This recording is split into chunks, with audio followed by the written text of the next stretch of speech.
My YouTube channel myself DK Mishra. आपको बखूबी पता होगा मैंने आपके 5 सेशन एनाटॉमी के खत्म कर दिए हैं, पूरा पढ़ा दिया, समझा दिया है। अब आपको रिवाइज करने की जरूरत है, आपको पढ़ने की जरूरत है, आपको मेनली फोकस देना है बुक्स पे भी और वीडियोस पर भी। दोनों को आप मिलाकर अगर पढ़ रहे हो तो एग्जैक्टली आपको एनाटॉमी में कोई फेल नहीं कर सकता। और 5 चैप्टर जिसमें आपका होता है introduction, cell, skeleton system, urinary system. आज जो ये चैप्टर है ये बहुत ही इंपॉर्टेंट है, हमारी जिंदगी से भी रिलेटेड और टॉपिक से भी रिलेटेड, पेपर से भी रिलेटेड। और ये सारे चीजों में एनएम, जीएनएम, ओटी, फार्मा कोई सा भी आप पढ़ रहे हो उसमें सब में आता है ये कार्डियोवैस्कुलर सिस्टम, रक्त परिसंचरण तंत्र।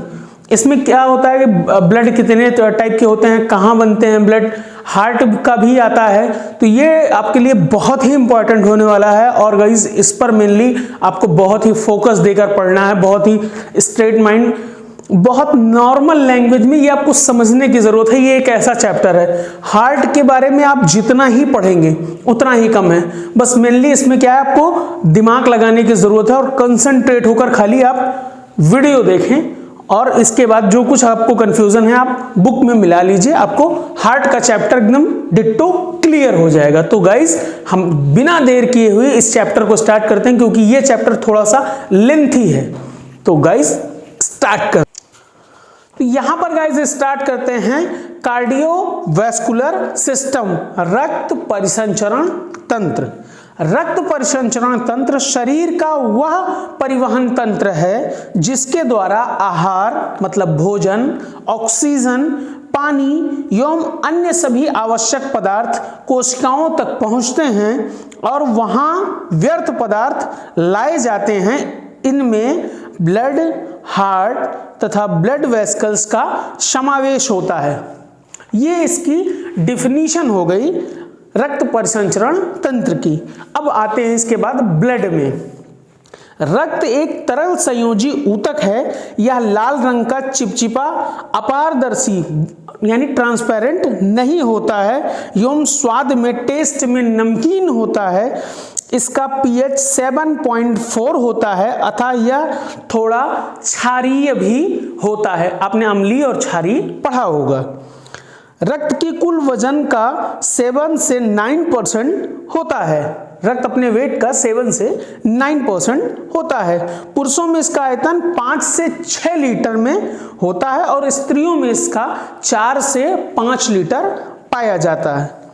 अगर कंपोनेंट ऑफ ब्लड की बात की जाए तो इनमें प्लाज्मा होता है जो कि 55% में होता है और ब्लड सेल होती है जो कि आपके 45% में होती हैं।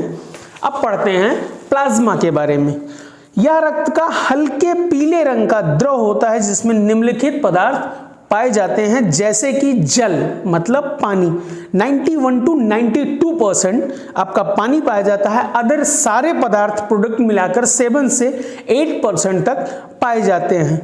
अब इसमें आता है और क्या क्या प्रोडक्ट पाए जाते हैं ब्लड में, क्या क्या चीजें पाई जाती हैं। तो इसमें पहला चीज हो जाता है अकार्बनिक पदार्थ, जैसे क्लोराइड, फास्फेट, कार्बोनेट तथा सल्फेट इत्यादि पाए जाते हैं। अब आता है इसमें कार्बनिक पदार्थ, जैसे इसमें एल्यूमिनियम, ग्लोबुलिन, फाइब्रोबिन इत्यादि चीजें पाई जाती हैं। अब इसमें आता है आपका ब्लड सेल। ब्लड सेल मुख्यतः मेनली 3 टाइप की होती हैं, 3 प्रकार की होती हैं ब्लड सेल। आरबीसी की उत्पत्ति बोन मैरो में होती है। मैंने आपको स्केलेटन सिस्टम पढ़ाया था तो उसमें बताया था कि रेड ब्लड सेल की उत्पत्ति बोन मैरो में होती है।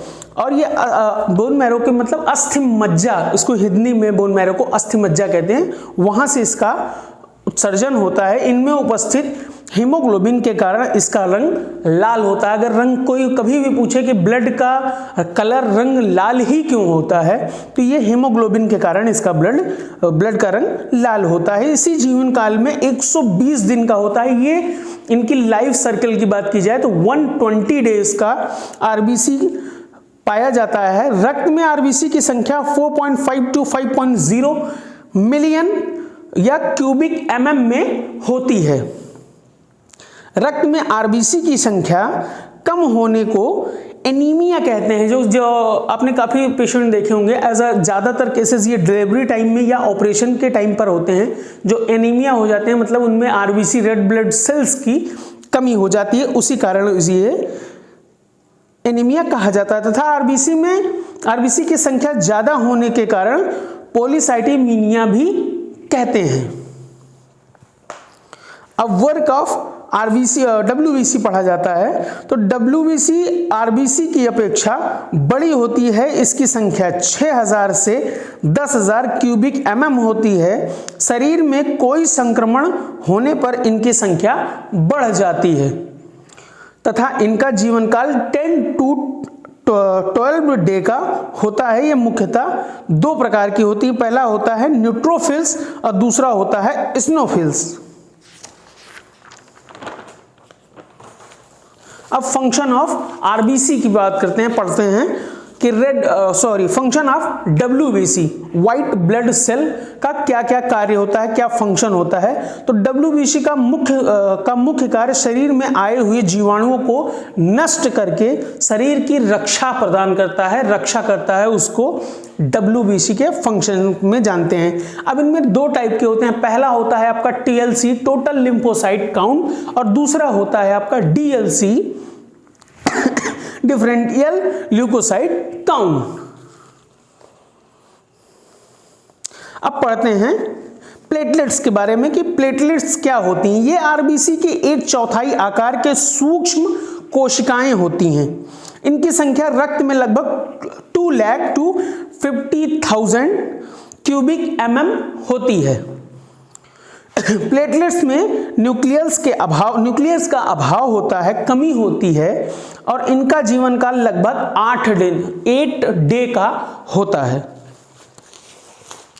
अब आप फंक्शन ऑफ ब्लड पढ़ लेते हैं। रक्त भोजन में उपस्थित पोषक तत्वों को अवशोषित करके समस्त ऊतकों में विसर्जित करता है। मतलब जो मेन काम आपका ब्लड होता है, ये आपके बॉडी में बने हुए पोषक तत्वों को एब्जॉर्ब करके बॉडी के सभी ऑर्गन्स को, जितनी भी बॉडी में पार्ट हैं, सबको थोड़ा थोड़ा डिवाइड करता है कि वो मेनली अपने वर्क को कर सकें, क्योंकि उन्हें भी एनर्जी की जरूरत होती है। यह हार्मोन्स एवं विटामिन को एक अंग से दूसरे अंग तक ले जाने का भी काम करता है, एज अ ट्रांसपोर्ट का काम करता है ब्लड आपका। रक्त शरीर के तापक्रम को नियंत्रित करता है, मतलब टेम्परेचर को, आप ब्लड जो होता है आपके बॉडी के टेम्परेचर को भी मेंटेन करता है। अब अगर ब्लड ग्रुप की बात की जाए तो इसमें ए ग्रुप है, सेकंड पे आता है बी ग्रुप, थर्ड पे आता है ए बी ग्रुप और फोर्थ पे नंबर 4 पे आता है ओ ग्रुप।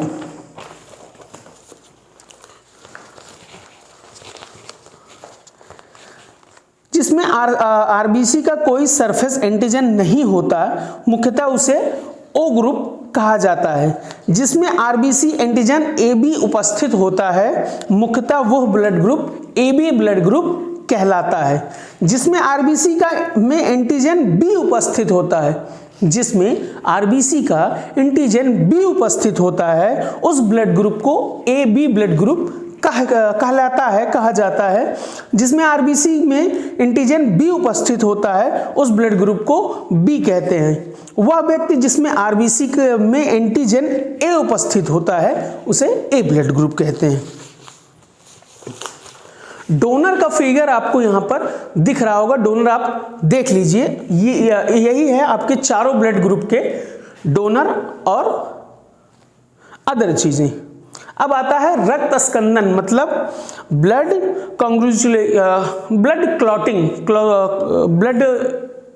क्लॉटिंग इसका होता है रक्त स्कंदन, हिंदी में इसका मतलब होता है रक्त स्कंदन का अर्थ रक्त का थक्का बनना, मतलब ब्लड का क्लॉट हो जाना, एक जगह रुक जाना, जम जाना, उसी को कहते हैं स्कंदन। यह अत्यंत जटिल प्रक्रिया होती है। यह रक्त वाहिनियों की क्षतिग्रस्त हो जाने पर रक्त बहने लगता है, तो यह लगभग 1 से 2.5 मिनट तक क्लेसेस होने के बाद ये ब्लड को क्लॉट कर देती हैं, लेकिन जिनकी बॉडी एकदम मेंटेन होती है वो और जल्दी ब्लड को वहाँ पर क्लॉट हो जाता है। अगर छोटी मोटी इंजर्ड या छोटी मोटी इंजरी हो जाए तो आपका ब्लड एक लिमिट टाइम तक बहता है। अगर इंजरी हो जाए, अगर हाईटेक इंजरी नहीं है, ज़्यादा चोटें नहीं लगी है, ज़्यादा ऐसा कुछ नहीं है, RTO नहीं है, रोड ट्रैफिक एक्सीडेंट नहीं है, तो ये अपने आप बंद हो जाती हैं। फैक्टर 1 में पढ़ते हैं फाइब्रोजन, फैक्टर 2 में पढ़ते हैं प्रोथेम्बिन, फैक्टर 3 में पढ़ते हैं थ्रोम्बोप्लास्टिन, नंबर 4 पे पढ़ते हैं कैल्शियम आयन Ca++, और नंबर 5 पे पढ़ते हैं प्रेगलिस लोबर फैक्टर, नंबर 6 पे पढ़ते हैं एलेरिनिया फैक्टर, नंबर 7 पर है प्रोनविक्टिन। ये यहाँ पर ब्लड के फैक्टर खत्म हो गए तीनों, WBC, RBC और प्लेटलेट के। अब यहां से आपका स्टार्ट होता है हार्ट।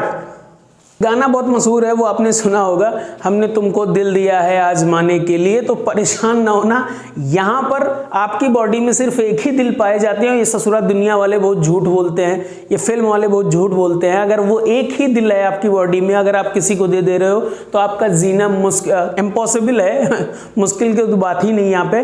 तो ये सिर्फ फिल्मों में होता है, और आप एनाटॉमी रियल में पढ़ रहे हैं, एक्चुअल में पढ़ रहे हैं, तो हार्ट पे आप मेनली फोकस करिएगा, बहुत इंपॉर्टेंट है। और सबसे ज़्यादा क्वेश्चन भी एनाटॉमी में हार्ट से ही पूछे जाते हैं। इनफैक्ट आपकी लाइफ में भी अगर आप देखोगे तो बहुत ज़्यादा पेशेंट आपको हार्ट से रिलेटेड, हार्ट की डिजीज से रिलेटेड मिलेंगे, तो आप इसको बहुत ध्यान से पढ़िएगा। हृदय रक्त परिसंचरण तंत्र का एक प्रमुख अंग है, आपके ब्लड सर्कुलेशन का बहुत ही मेन अंग है। ये दोनों फेफड़ों के बीच में स्टर्नम बोन के नीचे पाया जाता है। अगर इसकी लंबाई की बात की जाए तो ये 12 सेंटीमीटर लंबा तथा 9 सेंटीमीटर तक चौड़ा होता है, और इसका भार पुरुषों में 300 ग्राम होता है एक स्वस्थ मनुष्य में, और स्त्रियों में 250 ग्राम, मतलब 250 ग्राम वेट होता है हार्ट का। अब स्ट्रक्चर ऑफ हार्ट पढ़ते हैं। हृदय परिसंचरण में को 3 परतों से बना होता है, जिसमें पहला आता है पेरिकार्डियम, दूसरा आता है मायोकार्डियम, और तीसरा आता है एंडोकार्डियम। अब पेरिकार्डियम हृदय का सबसे बाहरी परत, आउटर कवरेज होती है, जो ऊतकों और सीरमों की कला से बनी होती है, इसका आउटर सरफेस। मायोकार्डियम हृदय के मध्य की परत होती है, मतलब हृदय हार्ट के बीचों बीच की लेयर को मायोकार्डियम कहा जाता है। तथा एंडोकार्डियम हृदय की सबसे भीतरी परत होती है, जो पतली, चिकनी, कोमल एवं रेड हल्का ब्राउन कलर की होती हैं। हृदय में 4 चैम्बर पाए जाते हैं, मेनली 4 चैम्बर आपके हार्ट में अवेलेबल होते हैं, उपस्थित होते हैं। ये चारों चैम्बर जब वर्क करते हैं तब आपके बॉडी में ब्लड की सप्लाई होती है, जिसमें पहला होता है राइट आर्टियम, और दूसरा होता है राइट वेंट्रिकल, और तीसरे पे आता है लेफ्ट आर्टियम, और चौथे पे आता है लेफ्ट वेंट्रिकल। ये 4 चैम्बर आपकी बॉडी में उपस्थित होते हैं। राइट वेंट्रिकल के बीच में स्थित ट्यूबिट वेल्व होता है, तथा लेफ्ट आर्टियम और लेफ्ट वेंट्रिकल के बीच स्थित में वाल्व कास्पिक वाल्व या मिट्रल वाल्व कहते हैं, जो इसके बीच में होता है, लेफ्ट आर्टियम और लेफ्ट वेंट्रिकल के बीच में। अब पढ़ते हैं राइट वेंट्रिकल और पल्मोनरी आर्टरी के बीच में एक वॉल्व को पल्मोनरी वॉल्व भी कहा जाता है। लेफ्ट वेंट्रिकल तथा आयोट्रा के बीच स्थित वॉल्व को एरोटिक वॉल्व कहा जाता है। अब पढ़ते हैं फंक्शन ऑफ ब्लड। इसमें पल्मोनरी वेन के द्वारा शुद्ध रक्त मतलब प्योर ब्लड को आर्टियम तक लाया जाता है, तथा लेफ्ट आर्टियम से BI क्यूपिड वाल्व की सहायता से लेफ्ट वेंट्रिकल में चला जाता है, जहां एरोटिक एरोटिक वाल्व की सहायता से रक्त एरोटा में जाता है तथा अनेक एरोटिक की सहायता से शरीर के पूरे पार्ट में, पूरे भाग में ये विभाजित हो जाता है, बढ़ जाता है। इस प्रकार रक्त अशुद्ध हो जाता है और अशुद्ध रक्त से सभी सूक्ष्म नलिकाओं को वेनस कहते हैं। अनेक वेलनस से मिलकर वेन का निर्माण होता है। अशुद्ध रक्त वेनस के द्वारा निर्माण करती हैं।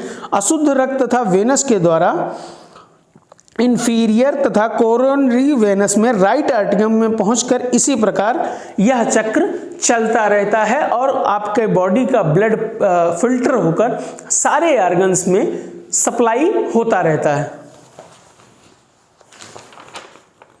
मतलब हृदय की संचालन प्रणाली क्या होती है, किस तरह हृदय का के जो संचालन होता है, चलता है, उसकी पद्धति क्या होती है, प्रणाली होती है, किस तरह काम करता है, वो चीज हम आपको इसमें बनाएंगे कंडक्टर सिस्टम में। हृदय में एक नेटवर्क होता है जो पेशीय फाइबर से बना होता है, जिसमें किसी तंत्रिका की सप्लाई की आवश्यकता नहीं होती क्योंकि वह स्वतः फैलने तथा बटुरने में सक्षम होता है। हृदय में निम्न प्रकार के संचालक पाए जाते हैं। इन्हें ऊतक कहते हैं, जो कि अमेय होते हैं और संपूर्ण हृदय में फैल जाते हैं, जिसमें हृदय के संकुचन होता है। ये निम्न प्रकार के होते हैं, जैसे एसए नोड और एवी नोड, दो नोड पाए जाते हैं।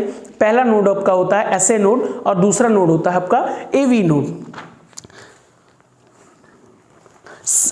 एसए नोड को बोलते हैं सिनोआर्टियल नोड और एवी नोड को बोलते हैं आर्टियो वेंट्रिकुलर नोड। हृदय पेशीय तथा माइट्रोकार्डियम का यह गुण होता है कि वो बिना किसी तंत्रिका पूर्ण के लय ताल संकुचित हो सकती हैं। संकुचन के वैद्युत आवेश माइट्रोकार्डियम में स्थित एक विशेष स्थान पर एसए नोड में उगते हैं, जो पहले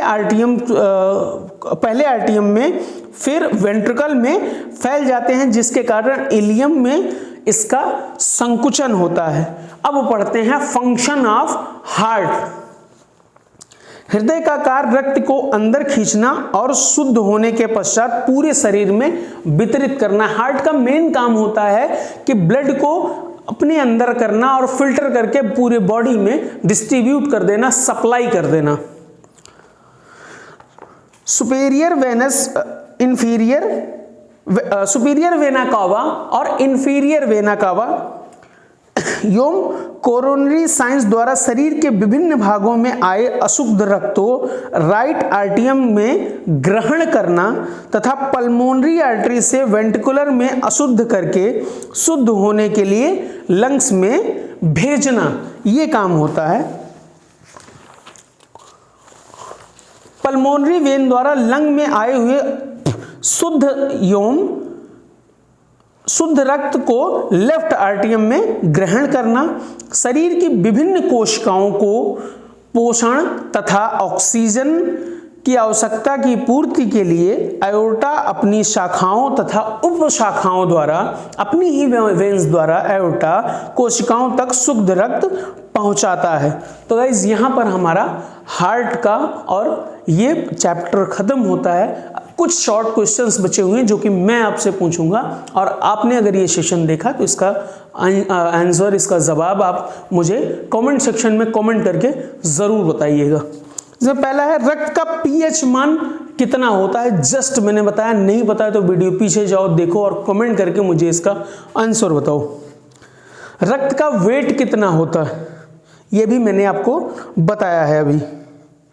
कंपोनेंट ऑफ ब्लड, ब्लड में कितने कंपोनेंट्स पाए जाते हैं, ये सबसे आसान क्वेश्चन है और कुछ लोग इसमें कंफ्यूजन कर देते हैं क्योंकि यहाँ पर पीएच नहीं पूछ रहा है, कंपोनेंट पूछ रहा है, तो ये भी आपको मुझे बताना है। आरबीसी का दूसरा नाम क्या होता है, रेड ब्लड सेल का दूसरा नाम क्या होता है, एरिथ्रोसाइट होता है इसका दूसरा नाम, ये मैं आपको बता दे रहा हूं। डब्ल्यूबीसी का दूसरा नाम क्या होता है, थ्रोम्बोसाइट होता है WBC का सेकंड नाम।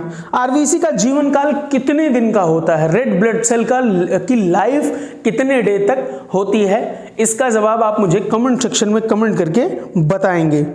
ब्लड में आरबीसी की संख्या कितनी पाई जाती है, 4.5 और 5.0 मिलियन क्यूबिक mm में पाई जाती हैं, या क्यूबिक mm में, आप चाहे मिलियन में बाद इसको काउंट करोगे या क्यूबिक mm में। ब्लड में WBC की संख्या कितनी होती है, 6 से 10,000 क्यूबिक mm।